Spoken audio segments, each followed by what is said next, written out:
How did ALO come to be? ALO came to be when Zach Gill right here and Steve Adams and myself, Lebo, met in junior high and formed a band, started playing together. And we went through a couple drummers. It was always kind of not the right fit. And then suddenly we came across this guy, Dave Brogan, and he was the perfect fit. Completed the quadrant. So that's how ALO came to be.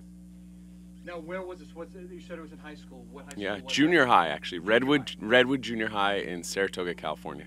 And then we met Dave in Santa Barbara when we went to college down there.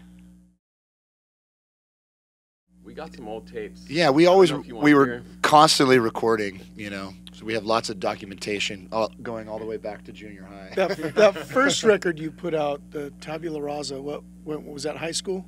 Or beginning of college?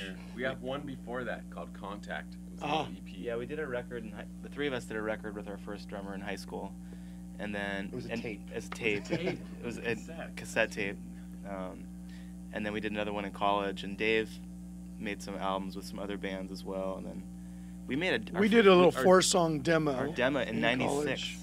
I mean, not to get the subject, but the real story of ALO, I think there was we had a band called Django. We came as a band from high school, and we were like, we're going to go to college and be a rock band, and we were pretty good. And then we saw Dave's band, Evil Farmer, and I don't think we had never seen anything quite that good. It was really, Evil Farmer was a real phenomenon. Isla Vista, it was like the name. It was like really evil, and then it was a farmer at the same time. So it had this like beautiful growing kind of thing, but then it would get really dark and evil, and it was really composed and worked out, and we were pretty inspired by it. And I remember thinking like, oh man, our band's not nearly as good as I thought we were when we were in high school, you know. And so I think that Evil Farmer was sort of a blueprint for maybe more of a open-endedness to what a rock band could be, you know. It's kind of set our goals pretty high, so it wasn't just about like short songs and radio and stuff like that. It became about a bigger kind of musical philosophy. Yes. I mean. Oh yeah. No. No, the Fillmore. In Denver. Oh yeah. Acoustic, Right, much like this moment right now. Acoustic. He had a cancellation. Jack Johnson had a cancellation of his opener for one of the nights. So we were friends with him from back in college in Santa Barbara. So he asked us to come out and do it, and we jumped in a van and drove from San Francisco to Denver. And we grabbed this guy on the way.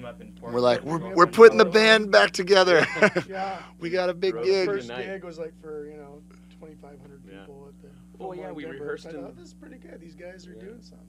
We brought a djembe, and I remember rehearsing in the bathroom in The some Holiday Inn. strange hotel. Yeah. in like Wyoming or something on the way. We got figured if shut we went to down. the bathroom, you know, because we were a room on the end of the block at the hotel.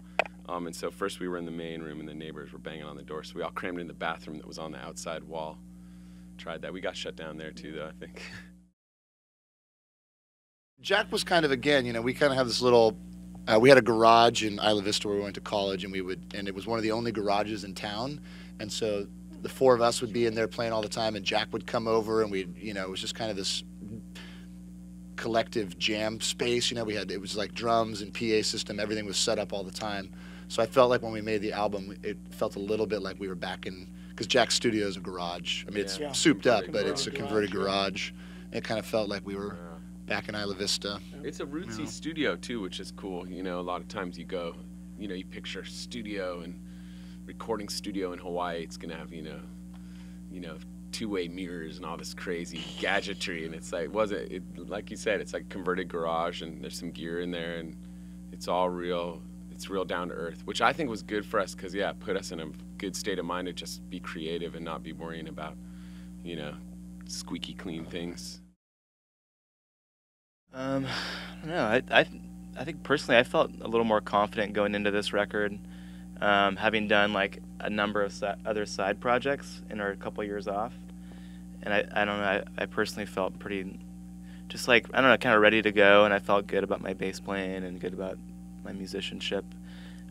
I feel like everyone was kind of just sort of in the same place, like kind of ready and confident, and we kind of knew what to do. We'd made those 2 records beforehand, and we kind of picked our best ideas from those records, like as far as the approach and like how we did it and the process and all that stuff.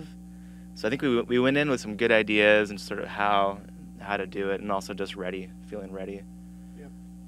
That was one difference for me.